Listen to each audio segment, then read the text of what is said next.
Opening WhatsApp on your phone is a straightforward process. First, ensure that the app is installed on your device, and if you haven't installed it yet, you can download it from the Google Play Store for Android.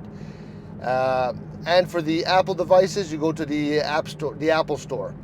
Now, once installed, you can open WhatsApp by locating its icon on your home screen or app drawer.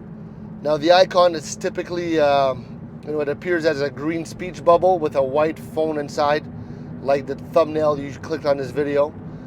And once your phone's home screen or app drawer is open, tap the WhatsApp icon to launch the app.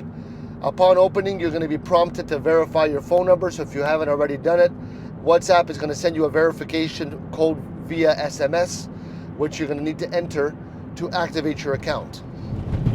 Once verified, you're going to be taken to the main chat interface where you can see your conversations.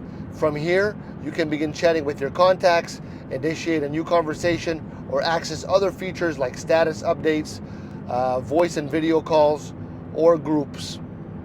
The app also allows you to adjust settings such as notifications and privacy options to personalize your WhatsApp experience. Now, if you ever close the app, you can open it again by tapping on the WhatsApp icon, and you're going to be directed to your last active conversation, your last active screen.